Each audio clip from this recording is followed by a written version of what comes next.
Nityananda Paramashivoham Om Nityananda Paramashivoham Om Nityananda Paramashivoham Om Nityananda Paramashivoham Om Nityananda Paramashivoham Om Nityananda Paramashivoham Om Nityananda Paramashivoham Om Nityananda Paramashivoham Om Nityananda Paramashivoham Om Nityananda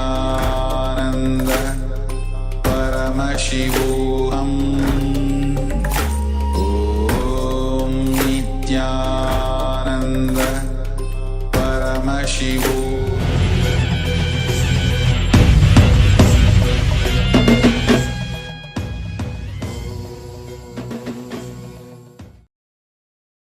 Welcome to the Pratama Vinyasa Krama 108 Asana sequence of Nityananda Yoga. Before we start the yoga session, we request all the male bodies to please remove your upper cloth, for yoga is a ritual, and male bodies remove the upper cloth for any Hindu ritual. All the female bodies, please tie up your hair, and we request all the participants to please wear a black dress, apply vibhuti on your forehead.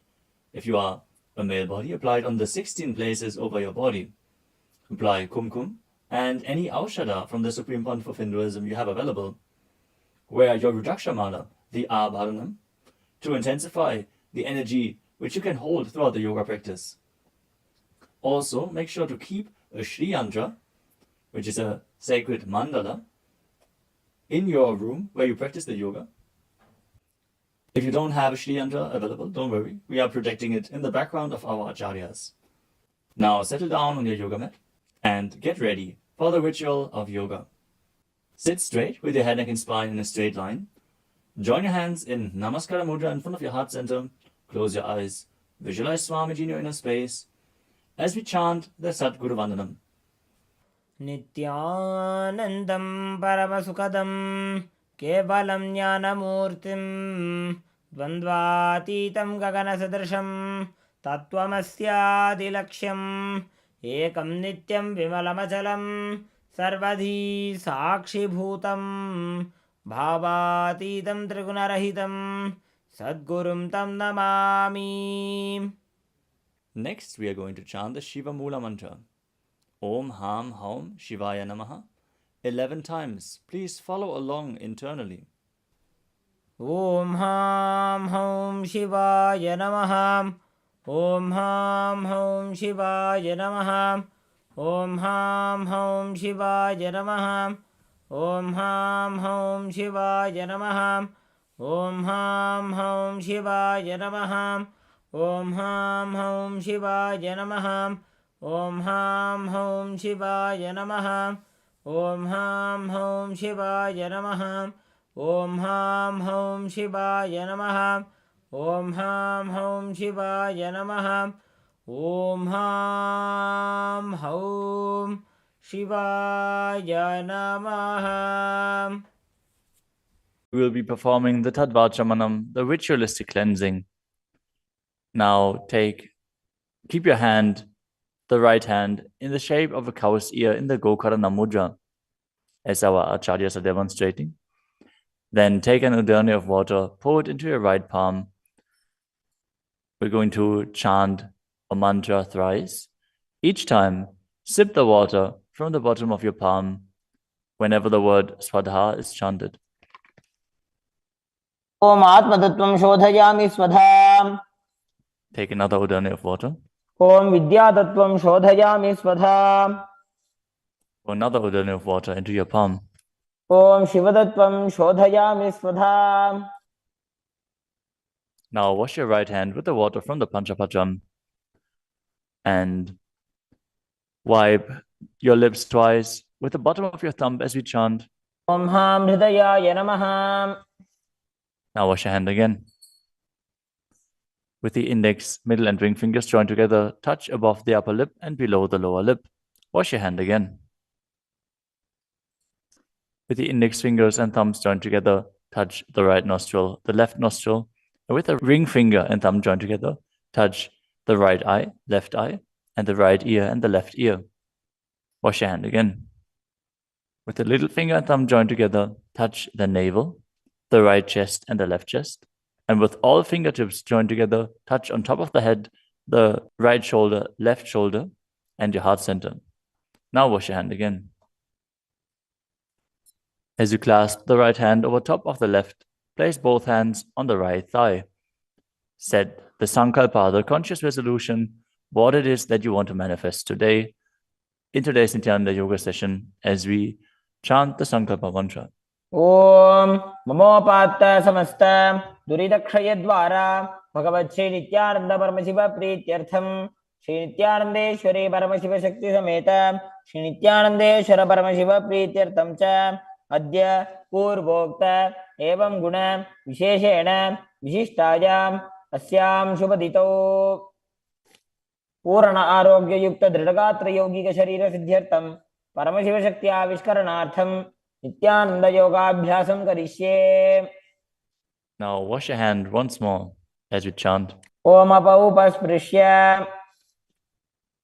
Keep your Panchapajam and Udani out of harm's way as we are getting ready to start the yoga. Now sit in a comfortable cross-legged position with your head, neck, and spine in a straight line. Bring the index fingers and thumbs joined together on top of the knees in Bindu Mudra.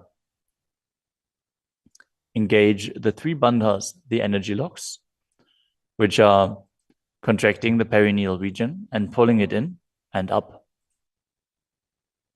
The Uddiyana Bandha, the stomach lock, contracting your stomach muscles and pulling your stomach in and up towards your spine. And the Jalandhara Bandha, the throat lock, tucking your chin to the chest and internally contracting your throat muscles. Together they form Mahamudra Bandha, which is a great secret of the yogic practice and will enhance your yoga practice manifold. Next up is the visualization. Hold the visualization for the right context of each of the asanas. The first visualization is Lord Shiva. You will always be able to see the visualization in the top right corner of the screen. So whenever you don't know how the visualization looks, you can just check the screen. Next up is Samana Kumbhaka. Now fill your stomach with prana as you meditate on a flame in your stomach, kindling the prana and raising up your spine. Chant the japa soham and visualize it rotating around your throat until the nectar oozes out into your body. Let us now perform the first asana, which is Sukhasana. Tatsukhasanamityuktam ashaktastat asanam vijitam yena jitam tena jagatrayam. The next asana is Parvatasana. Now bring your legs into Padmasana with the feet on top of the opposite thighs. Then bring your palms together in Anjali Mudra and raise them up above your head, keeping your elbows straight. Engage all three bandhas, Mahamudra Bandha, as you visualize yourself as Mount Kailash. Adhavakshe Mahadeva Parvatasana Mangalam. The next asana is Halipavasana. Now bring the soles of your feet together in front of your body and hold the left hand by the right behind your back. As you lean forward and place your forehead on the ground behind your heels. Engage all three bandhas as you gaze to the nose and visualize Swamiji in your inner space. Purava vidhiyahu me jano ubhai pagatali samputthano.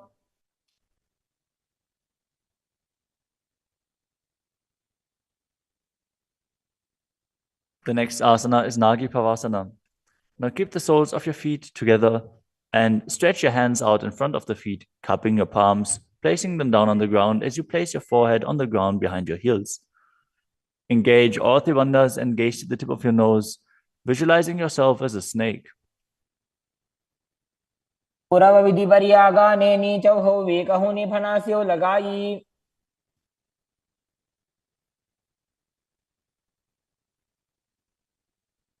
Next up is Kokilasana. Now hold the big toes with the index and middle fingers in Prana Mudra. Then raise the legs up straight and then cross them into Padmasana, leaning forward and down onto your elbows. Engage all three bandhas as you visualize yourself as a bird. स्थान्यदासनं वक्ष्ये yen Sidho भवेन्नरः. The next asana is Neti Asana. Now place one ankle on top of the opposite knee as you hold onto the opposite elbows.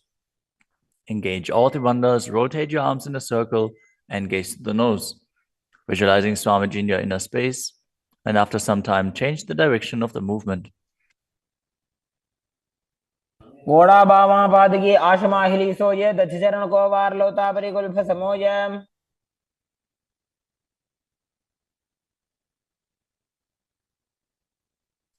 The next asana is Gajasana. Now press your hands onto the ground, lifting your hips up high. Lower your head, then your chest, scooping the body forward and down again and again as you visualize yourself as an elephant. And perform Uddiyana Bandha, the stomach lock, and Mula Bandha, the root lock, as you do so. निब्जं पादाग्रे भूमौ कृत्वा लम्बी भूया मस्तकाग्रे निधाय.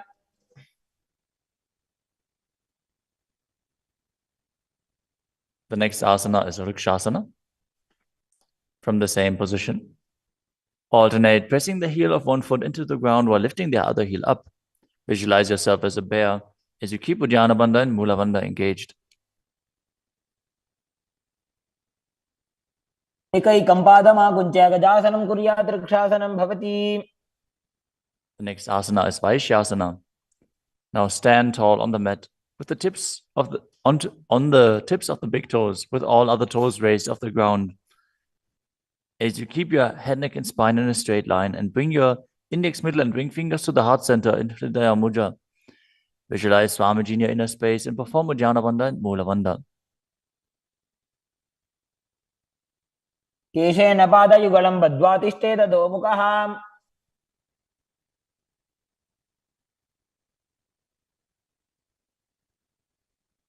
Next up is the Urdhva Janukarana. Stand with your heels touching, toes facing outwards at a 45-degree angle and the knees bent in Adimandi. Now, bring both hands to the chest with the elbows parallel to the ground. Then lift one knee up towards the center of your body, followed along with the respective hand as you make circular motions on both sides again and again.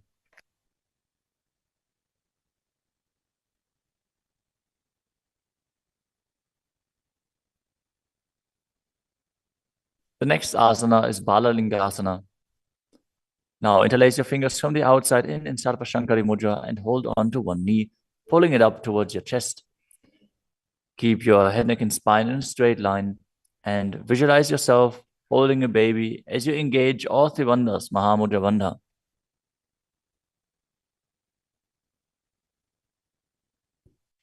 एकं जानूरसि आलिङ्ग्य स्थातव्यं बाललिङ्गनं भवति. You move on to Padapidanasana. Now take the foot and pull it behind towards your buttocks. Hold it with both hands. Be straight. Engage all three bandhas as you visualize Swamiji in your inner space. त्वैकस्मिन् पादतले कराभ्यां वेष्टयेत्तनुम्. The next asana is Natarajasana. Standing on one leg, hold on to one foot and extend it backwards as you lean forward and stretch your arm out in front in Bindu Mudra with the index finger and thumb touching as you visualize yourself dancing as Lord Nataraja and perform the Mula Bandha. उत्तानपादं क्रौञ्चं च मरीचिं वीरभद्रकम्. Now stand on the other leg and repeat Balalingasana on the other side, pulling the knee up towards your chest and visualize yourself caressing a baby. एकं जानोरस्यालिङ्ग्य स्थातव्यं बाललिङ्गनं भवति. Now repeat Parapidanasana on the other side. Pull the other foot towards your buttocks and visualize Swamiji in your inner space, engaging all three bandhas. स्थित्वैकस्मिन् पादतले कराभ्यां वेष्टयेत्तनुम्. Now repeat Natarajasana on the other side, visualizing yourself as Lord Nataraja. पादं क्रौञ्चं च मरीचिं वीरभद्रकम्.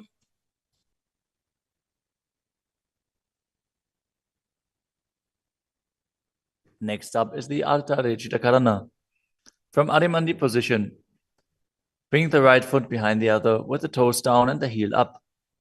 Keep the left hand at the chest and swing the right arm back and forth, gracefully moving the fingers one by one.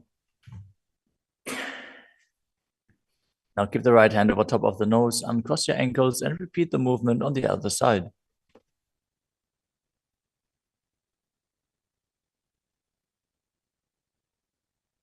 Next up is the skeleton dance. Now visualize yourself as a skeleton as you shake your body intensely.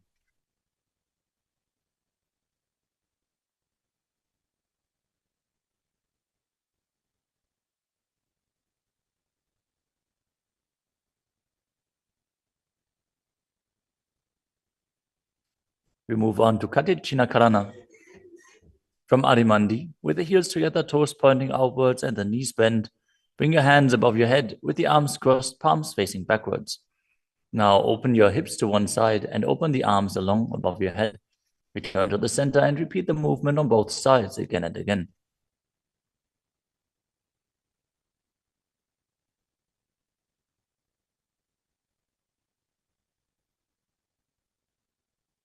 The next asana is Tadasana.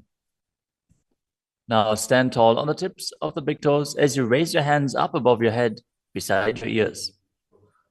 Engage all three bandhas. Visualize yourself as a palm tree as you internally chant the new japa Shivoham. महामुद्राबद्ध कोनो ताड़ासन विभेदकान्. Next up is Uttanasana.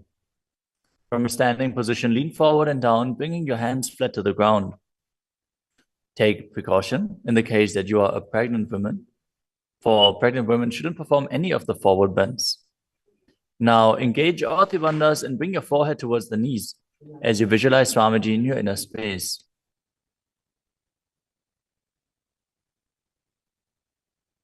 महामुद्राबद्ध कोनो ताड़ासन विभेदकान्. The next asana is Tadakshvasana, the plank position. Now lower your body down onto your arms and feet as you tuck your chin to the chest and rotate your head from side to side, contracting your perineal region. Visualize Swamiji in your inner space.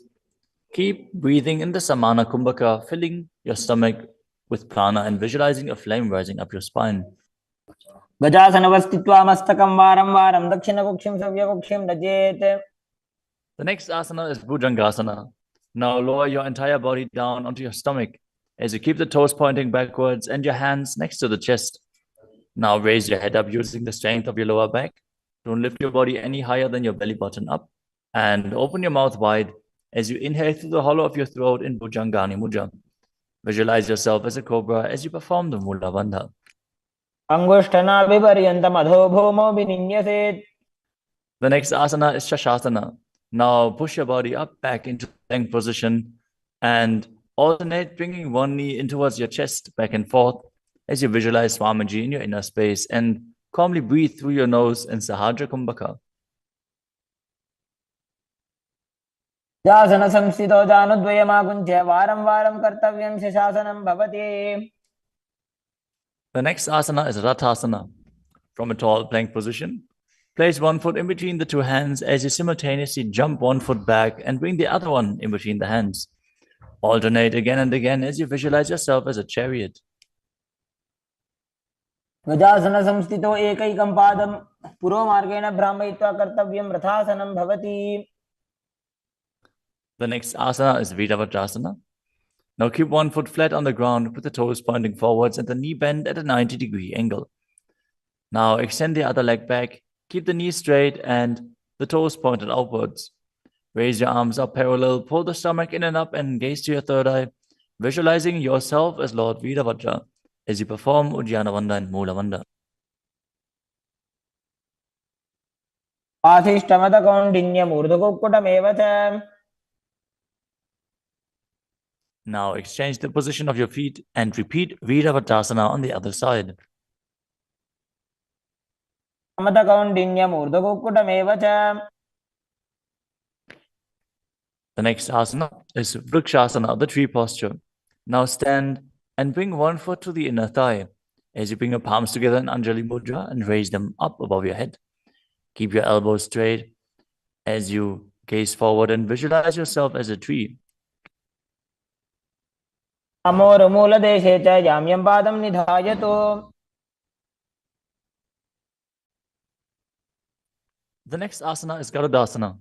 Now bring the raised leg to the opposite hip. Join your hands in Namaskara Mudra in front of your heart center as you visualize yourself as Lord Garuda and engage the Mula Bandha.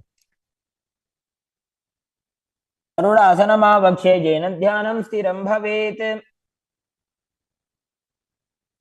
Now stand on your other leg and repeat Vrikshasana on the other side.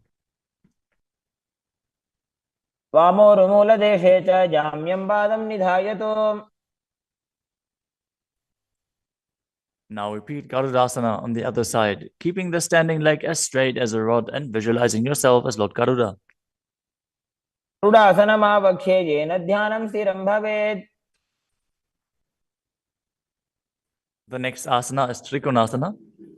Now stand and step one leg forward and the other one far back, keeping the front toes pointing forwards and the back toes facing sideways. Now bring your hands parallel to the ground and lean forward and down as you keep one hand down and the other one raised up. Gaze upwards, visualizing yourself as a triangle as you perform the Mula Bandha. उत्तानपादं क्रौञ्चं च मरीचिं वीरभद्रकम्. Exchange the position of your feet. Step the other leg forward as you repeat Trikonasana on the other side. उत्तानपादं क्रौञ्चं च मरीचिं वीरभद्रकम्. Next up is the Nikutaka Karana. From Adimandi position, heels touching, toes pointing outwards and the knees bent. Raise one heel off the ground and bring your hands in front of the heart center with the palms facing each other. Now stump the rest heel to the ground, raise the other heel up and exchange the position of your hands again and again.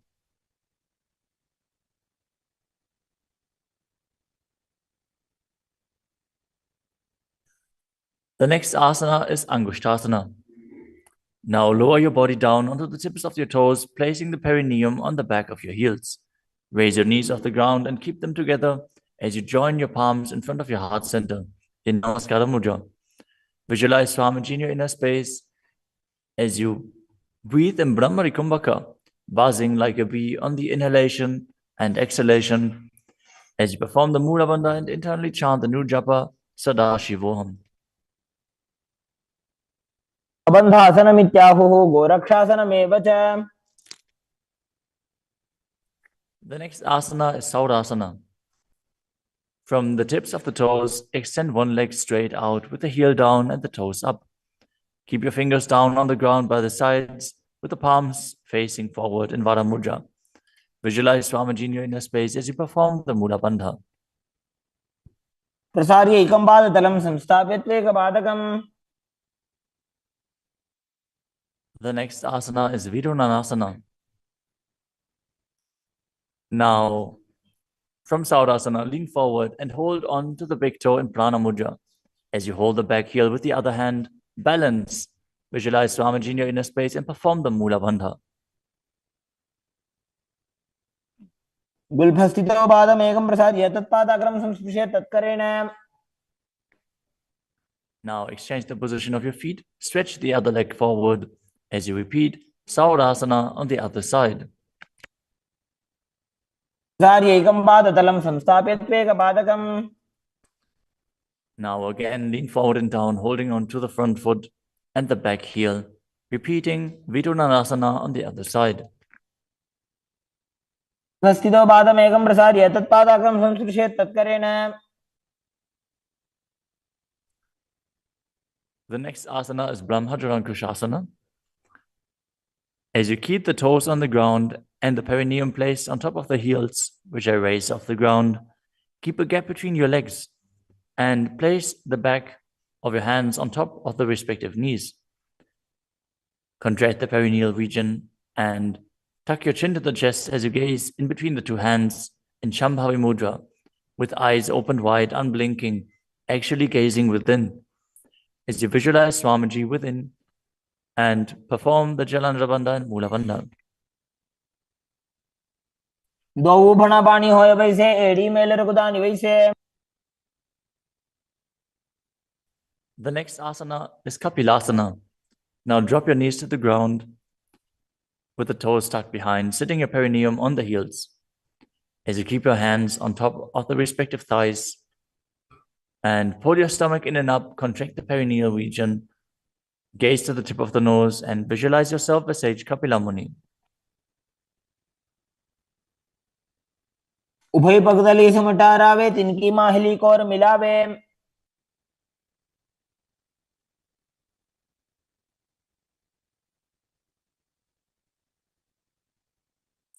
The next asana is Bhadragodakasana.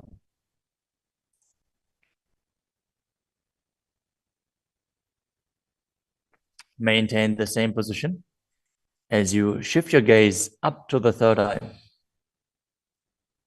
Visualize Swamiji in your inner space as you buzz like a bee in Brahmari Kumbhaka.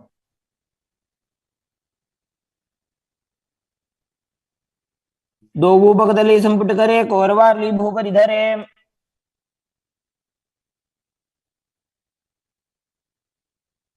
The next asana is Suryasana. Now sit with your toes tucked, perineum placed on top of the raised heels. As you bring your thumbs and little fingers together in Padma Mudra, opening up the palms resembling a lotus flower. Now raise your hands up above your head as you gaze up in between the gap between the palms, visualizing yourself as Lord Surya.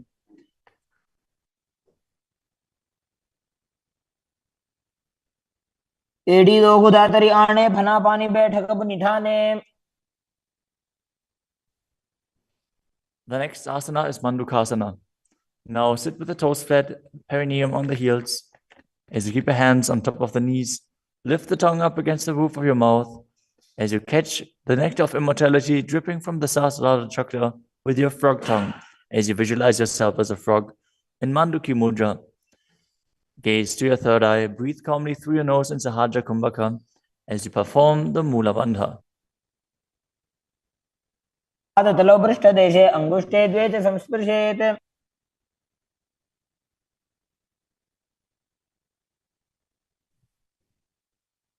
The next asana is Uttana Mandukasana. Maintain the same sitting posture, but bring your hands behind your back, holding onto the opposite shoulders. Gaze to your third eye, visualize yourself as a frog as you keep your tongue pressed against the palate of your mouth in Manduki Mudra. Perform Uddiyana Bandha and Mula Bandha as you do so.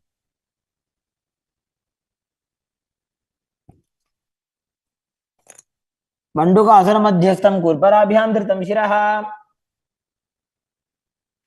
The next asana is Simhasana. Now cross your ankles and sit on your feet. As you keep the knees wide, fingers spread on top of the knees, open your mouth wide, stick out your tongue and exhale forcefully as you gaze at the tip of your nose and visualize yourself as a lion.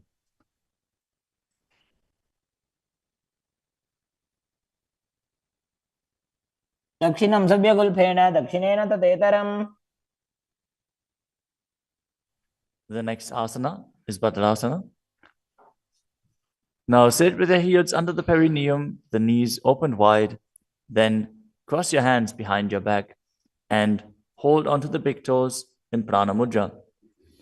As you gaze to the tip of your nose, visualize Swamiji in your inner space and return to buzzing like a bee in Brahmari Kumbhaka. गुल्फौ च वृषणस्याधो व्युत्क्रमेण समाहितः. The next asana is Kakapusandi asana. Now squat and keep the feet flat on the ground as you keep your knees open wide and bring your arms in and around the raised knees. Interlace your fingers behind your back if you can. As you visualize yourself as a crow and gaze to the tip of your nose as you engage the Mula Bandha.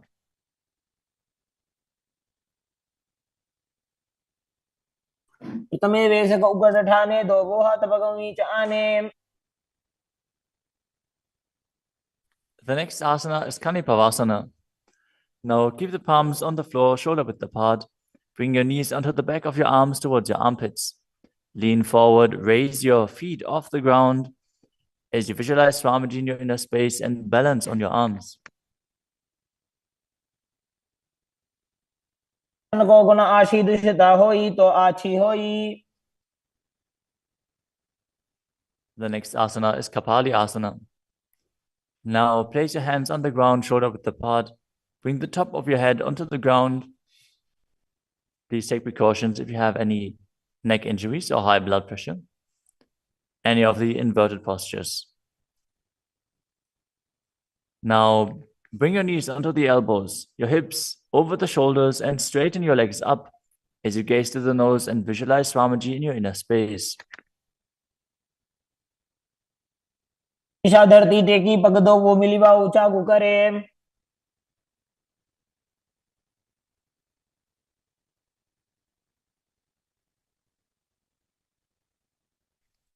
The next asana is Parshvamayurasana. Now squat on the toes with the legs together, twist your body and place both hands to the side as you align your elbows with the knee and hip and lean onto your arms, balance, extending your legs to the side. Gaze to your third eye as you visualize yourself as a peacock and exhale fully in Rechaka Kumbhaka as you hold your breath in the exhaled state. Perform the Mula Bandha as you do so. मयूरम दंडवत कुर्यान मायूरम दंड नामकम. Now, twist your body in the other direction and repeat Parshvamayurasana on the other side. मयूरम दंडवत कुर्यान मायूरम दंड नामकम. The next asana is Bhairaganathasana. Now place both hands on the ground, shoulder width apart. Stretch your legs back straight into Tadakshvasana, the plank position. As you step one foot outside the respective shoulder and bring it in between the two hands. Gaze to your third eye. Visualize yourself as Lord Kala Vaidava. As you breathe in your Rechaka Kumbhaka and perform the Mula Bandha. आसन की गुण पीती जागी. Now, step the front foot back and step the other foot outside the shoulder in between the hands. Gaze to your third eye in Shambhavi Mudra with the eyes open wide, unblinking, as you visualize yourself as Lord Kala Bhairava.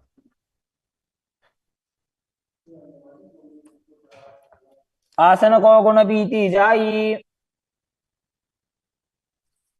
The next asana is Unmukha Pitasana. From Tadakshvasana, the plank position, bring your forearms down on the ground as you walk your feet forward, raising your hips. Lift your chest and head up and gaze to your third eye, visualizing Swamiji in your inner space.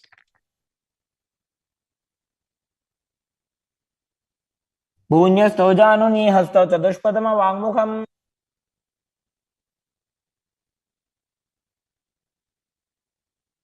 The next asana is Vashishthasana. From Tadakshvasana, rotate your body onto one hand and raise the opposite hand up. Keep the balancing hand directly beneath your shoulder as you raise your hips and gaze up towards the sky, visualizing yourself as Sage Vashishta as you perform the Mula Bandha. ऊर्ध्व कुक्कुट वासिष्ठ मरीचि हल मत्स्यकम. Now twist your body in the other direction. Balance on the other hand as you repeat Vasishthasana.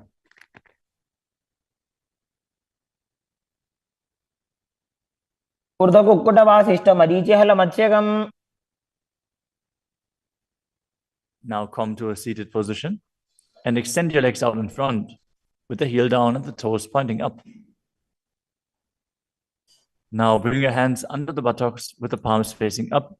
Keep your spine straight, elbows close to your body. Tuck your chin to the chest. Contract the perineal region. As you gaze through the nose, visualize yourself as Lord Hanuman and internally chant the new japa Maha Sadashivoham.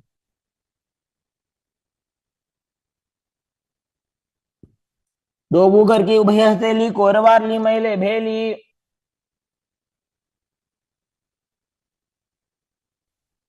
Next up is Paschimottanasana. Now visualize Swamiji in your inner space as you lean forward and down, holding onto the big toes in Prana Mudra. Perform Mahamudra Bandha, all three bandhas engaged, and exhale all the air from your lungs in Lichaka Kumbhaka. जानो बरिला लाटंतो पश्चिमं दानमुच्यते. The next asana is Ugrasana. With your legs straight, interlace your fingers behind your neck. Lean your chest forward and down, bringing your head to the knees by the strength of your core. Engage all three bandhas as you visualize Kali in your inner space. शुभानिभ्यां दृढं धृत्वा जानो शिरोन्यसेत्. The next asana is Marichi Asana. Now, sit with the legs extended, bring one heel to the groin with the knee raised, and reach your arm in and around the raised knee as you clasp your hands behind your back. Bring your chest to the thighs, head to the knee, and visualize yourself as Sage Marichi. उत्तानपादं क्रौञ्चं च मरीचिं वीरभद्रकम्.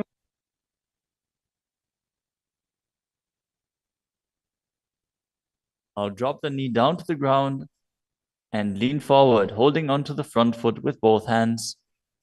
As you exhale all the air from your lungs, gaze to the nose, visualize Swamiji, and perform Mahamudra Bandha in Mahamudrasana. मुद्रां प्रवक्ष्यामि तन्त्रेऽस्मिन् मम वल्लभे. Now extend the other leg out. Bring the other heel towards the perineum with the knee raised. As you lean forward and interlace your fingers behind your back in Marichi Asana on the other side. उत्तानपादं क्रौञ्चं च मरीचिं वीरभद्रकम्. Now drop the knee down, lean forward, hold onto the foot, engage all three bandhas, repeating Mahamudrasana on the other side. महामुद्रां प्रवक्ष्यामि तन्त्रेऽस्मिन् मम वल्लभे. The next asana is Bhadrasana 2. As you sit and bring the soles of the feet together with your heels close to the perineum, keep your knees wide, hold your feet firmly with both hands, and maintain a straight spine as you gaze to the nose and visualize Swamiji in your inner space. कुल्भौ तु वृषणस्यादः सीवन्त्याः पार्श्वयोः क्षिपेत्.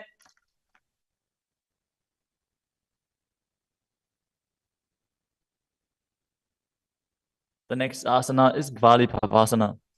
From Bhadrasana, extend your feet away from your body. Keep the toes together, heels apart, knees wide open.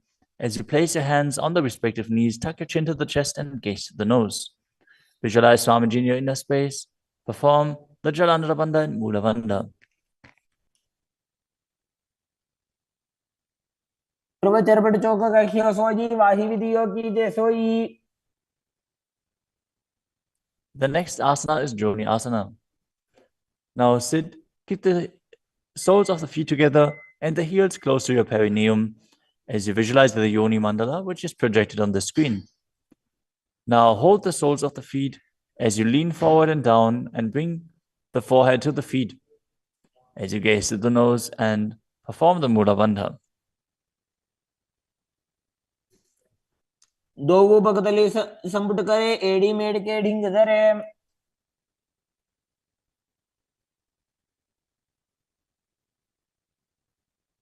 The next asana is Midakipavasana. As you sit and keep the heels together, toes apart and the knees wide, lean forward and down and extend your hands out to the side. Keep the palms facing down on the ground to the sides as you bring your forehead to the ground behind your heels. Gaze to your nose, visualize Swamiji and perform the Mula Bandha. पूर्व विधि परिपकथली संपुट शोल एड़ी मिली राशे।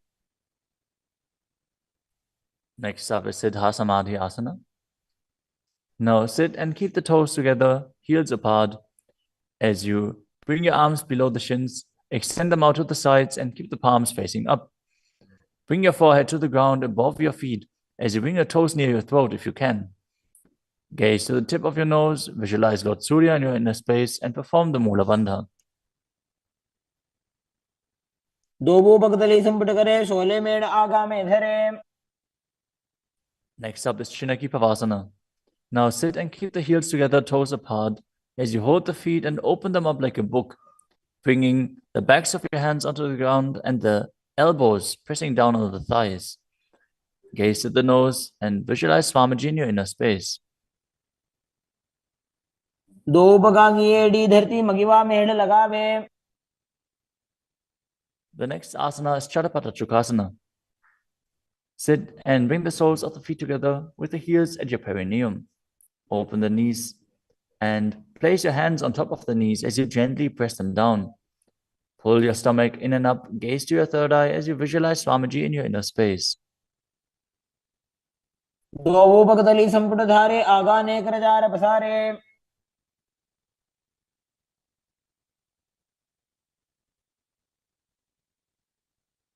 The next asana is Bhairavasana.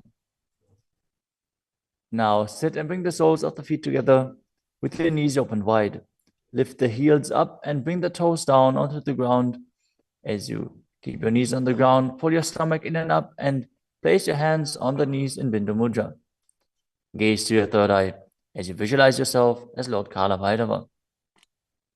उल्भव संपेड्य जान्योन्यं व्युत्क्रमेणोत्थितं शनैः। The next asana is Samanasana. Now sit with one heel at the perineum. Lift and hold the other foot, pulling the sole of the foot to your chest. Gaze to your third eye as you perform the Mula Bandha and visualize Swamiji in your inner space. समान आसनमावक्षे सिद्धमन्त्रादि साधनात्।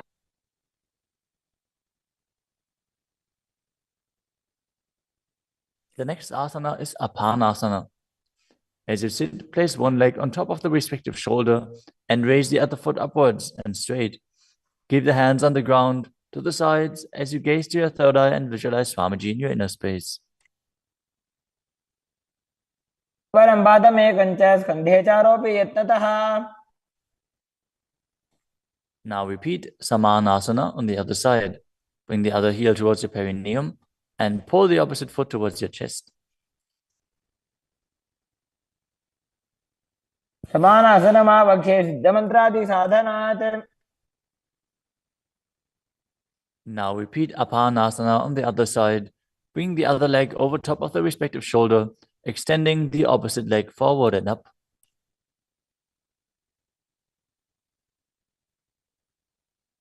परं पादमेकं च स्कन्धे चारोपि यत्नतः।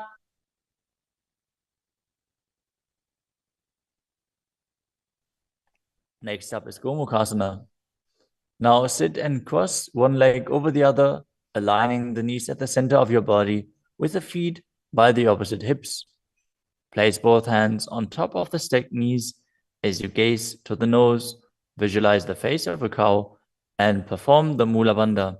Start breathing in Siddhkari Kumbhaka, pressing your tongue against the palate of your mouth without touching the teeth and hissing through your teeth while inhaling. Internally chant the new japa Om Nithyanandoham. सर्वे दक्षिणगुल्फं तु पृष्ठपार्श्वे नियोजयेत्। The next asana is Anasuyasana. Now maintain the same posture. Hold on to the big toes of the feet in Prana Mudra as you gaze to the tip of your nose and visualize yourself as Adishika Anasuya.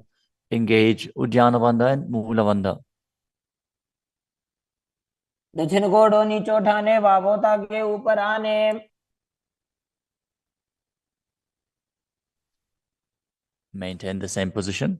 Interlace your fingers behind your back and lean forward and down as you bring your chin over the knees, the nose towards the ground, and visualize yourself as Rishika Anasuya in Anasuyasana 2. जीमणा गोदा की संधि उपरिड़ा वागोड़ा की संधि. The next asana is Garudasana 2.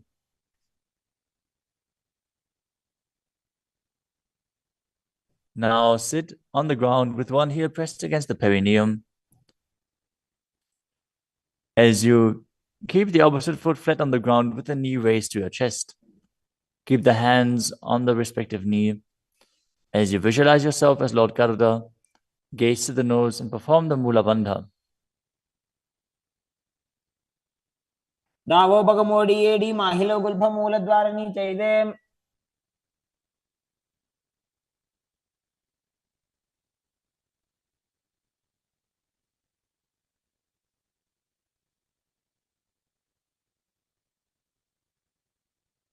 The next asana is Naradasana.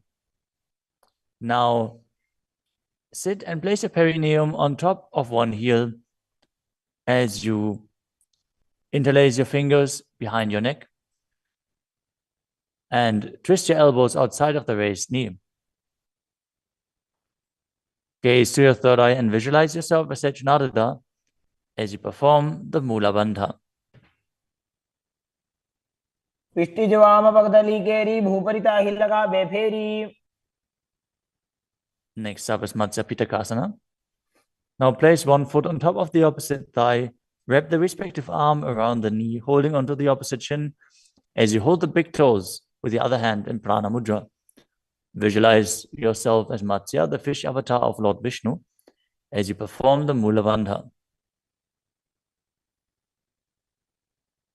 नवामांगुष्टंतो गृहीतं मध्य पीठकम्.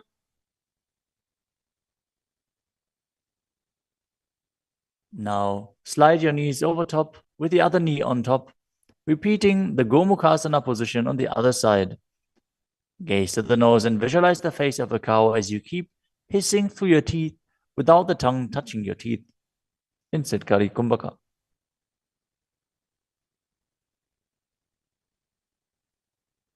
सव्ये दक्षिणगुल्फं तु पृष्ठपार्श्वे नियोजयेत्.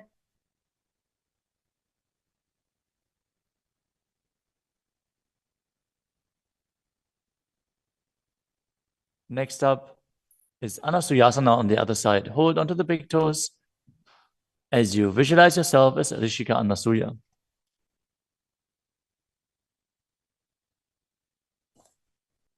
दक्षिण कोडो नीचे उठाने वावोता के ऊपर आने.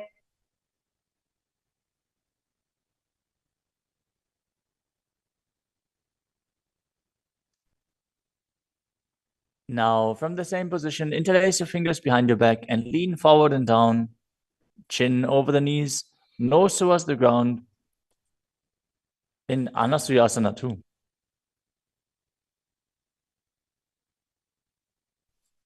जीमणा गोदा की संधि उपरिड़ा वागोड़ा की संधि.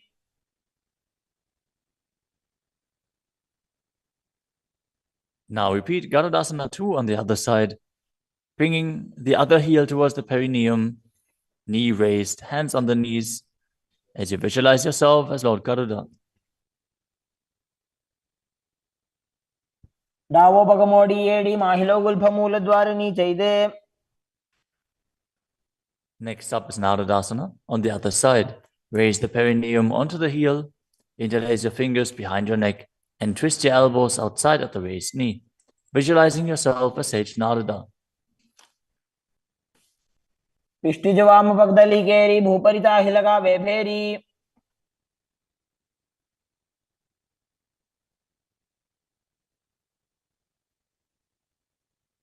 Next up is Matsya Pitakasana on the other side. Now place the other foot on top of the opposite thigh. hold on to the shin and the big toe of that foot as you visualize Matsya, the fish avatar of Vishnu. वामेन वामाङ्गुष्ठं गृहीतं मत्स्यपीठकम्. Next up is Matsyendrasana. Now place one foot on top of the opposite thighs as you place the opposite foot on the ground, flat. Twist and bring the elbow outside of the raised knee. Keep your raised arm by the neck. Turn your head back and gaze to your third eye, visualizing Matsyendranath, the great sage and master of Hatha Yoga. उदरं पश्चिमाभासं कृत्वा तिष्ठति यत्नतः.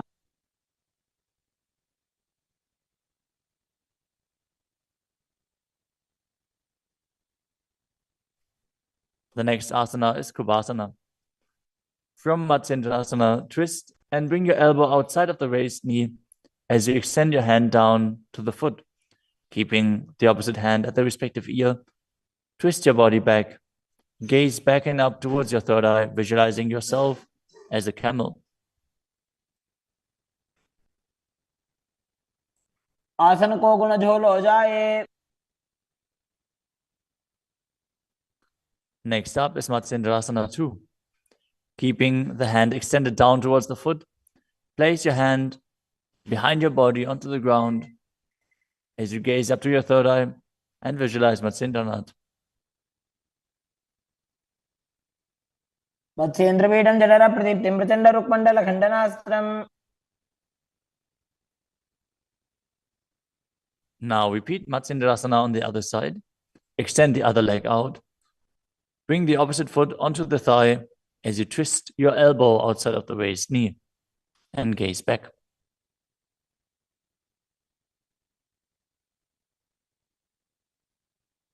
उदरं पश्चिमाभासं कृत्वा तिष्ठति यत्नतः.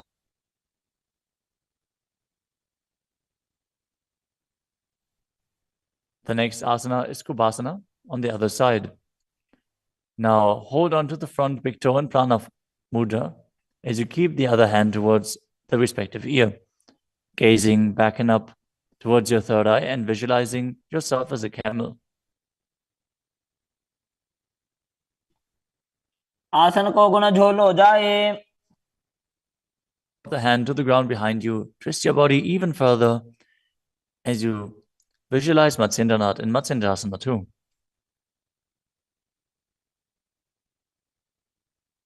मत्स्येन्द्रपीठं जठर प्रदीप्तिं प्रचण्ड रुक्मण्डल खण्डनास्त्रम्. The next asana is Padmasana. Now place your feet on top of the opposite thighs as you keep your palms flat on the respective knees. Engage all three bandhas, Mahamudra Bandha, as you gaze to the tip of your nose. Visualize yourself as Lord Shiva. Breathe in Sitali Kumbhaka, now pressing your tongue against the back of the teeth, hissing while inhaling as you internally chant the new japa Om Nityananda Mahasada-shivoham.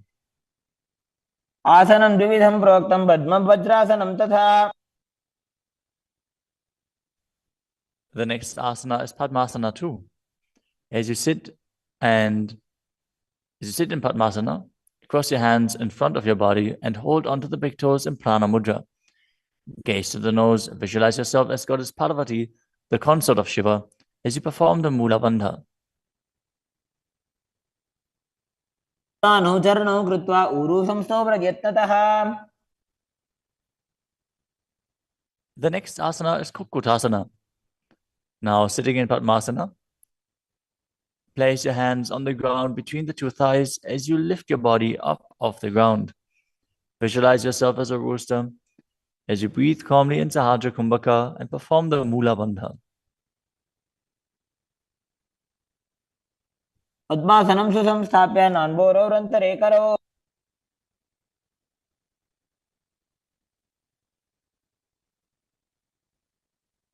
The next asana is Baddha Asana. From Padmasana, raise up onto the knees as you bring your hands flat on the ground with the fingers pointing backwards. Keep the elbows together, press them against the navel, and then lean forward, Find balance and extend your knees up off the ground. Visualize Swamiji in your inner space as you perform the Mula Bandha.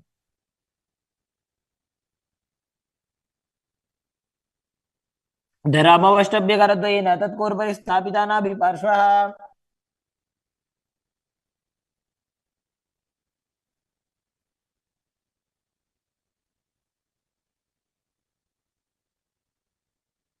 The next asana is Mayurasana. While on your knees, place your palms on the ground with the fingers pointing backwards. Keep your elbows at the navel, lean back, lean forward, find balance and extend your legs up off the ground, visualizing yourself as a peacock as you perform the Sahaja Kumbhaka and engage the Mula Bandha.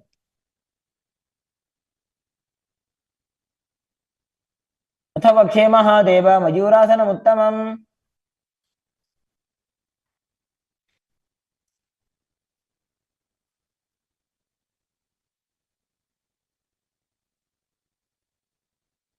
Next up is Makarasana.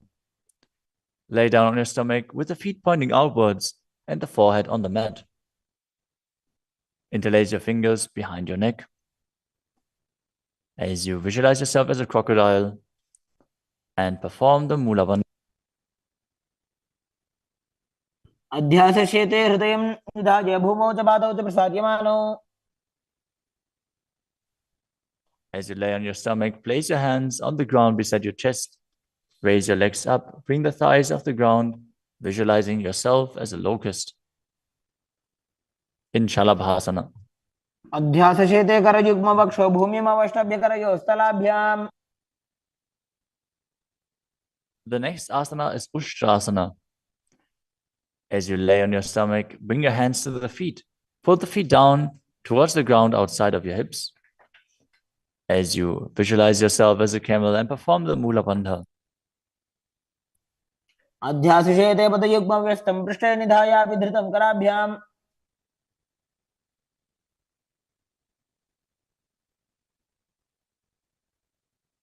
The next asana is Dhanurasana.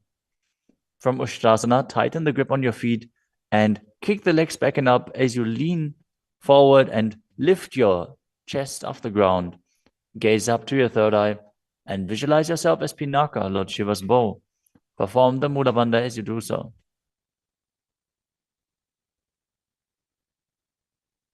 त्रिसार्यपादौ भुविदण्डरूपौ करौ च पृष्ठे धृतपादयुग्मम्. The next asana is Bhagasana. Now come to a kneeling position with your feet flat on the ground, sitting in between the two heels. Place your hands on top of the knees. Visualize Swamiji in your inner space. Breathe calmly through your nose in Sahaja Kumbhaka. As you gaze to your third eye, contract the perineal region in Mula Bandha and internally chant Om Nithyananda Paramashivoham. उल्टा मोड़ी पाओ तो वैसे बहुरो जगते करे कैसे. The next asana is Gohi Asana. From the kneeling position, place your elbows on the ground, shoulder width apart. As you interlace your fingers, bring your head towards the ground and hold it with your hands. Now raise your hips up. Walk your feet forward until your hips align with your shoulders. And then raise your legs up off the ground and pull the knees close to your chest. Try to touch your chin with the knees as you roll your body up in the inverted posture. Gaze to the nose and visualize Swamiji in your inner space. दो हाथ की कहुनी जोई पुनिह कलाजी जाने दोई.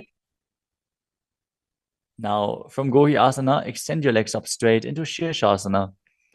Gaze to the nose and visualize Swamiji in your inner space as you perform the Mula Bandha. विपरीतं मण्डलं च द्विधैव विदितं हिनः. Gently lower your body down and come to a seated posture. Now sit with your hands behind your calves and stretch your legs up. Bring your forehead to the knees as you come to a vertical position with your legs. Visualize Swamiji in your inner space and perform the Bastika Kumbhaka rapidly exhaling from your diaphragm, pushing the air out without inhaling, like the bellows of a blacksmith. We're going to perform Vastika Kumbhaka for the next few asanas, so keep your core engaged and rapidly breathe through your nose. दो हाथ पग बाहर आने, घोड़ा तरे का सीठाने. The next asana is Parikhasana. Now sit and extend your legs out and up at a 45-degree angle. Bring your hands behind. Hold the opposite shoulders as you keep the chest upright, legs straight, toes pointed. Gaze to your third eye as you visualize yourself as a mace.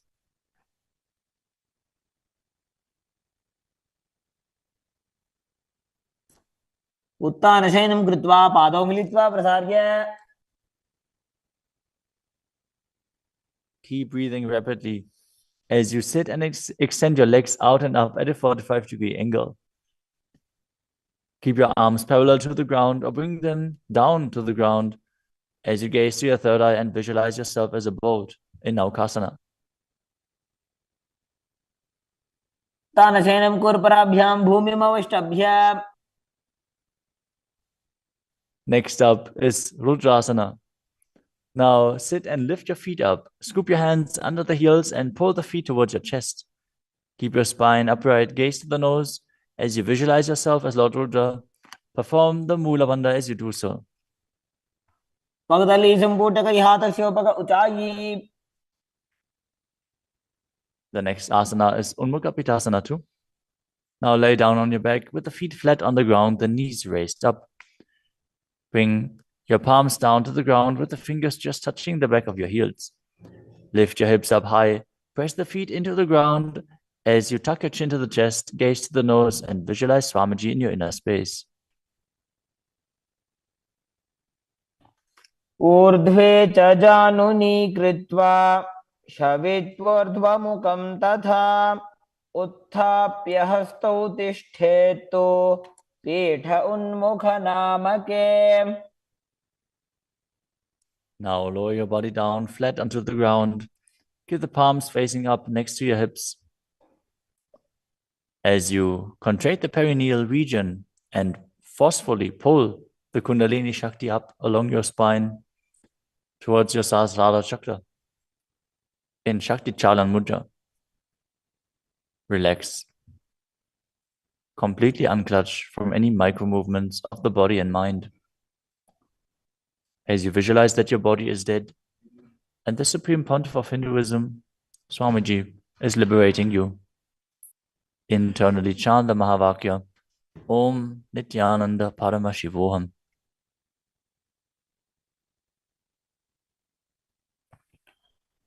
उत्तानं शववद्भूमौ शयनं तोषवासनं. शवासनं श्रान्तिहरं चित्तविश्रान्तिकारकम्. Om.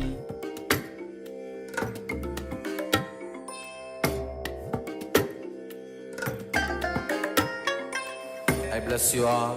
Let you all open all your three eyes and manifest the powers of Mahasadashiva. Om Nithyananda Paramashivoham. Om Nithyananda Paramashivoham. Om Nithyananda Paramashivoham. Om Nithyananda Paramashivoham. Om Nithyananda Paramashivoham. Om Nithyananda Paramashivoham. Om Nithyananda Paramashivoham. Om Nithyananda Paramashivoham. Om Nithyananda Paramashivoham.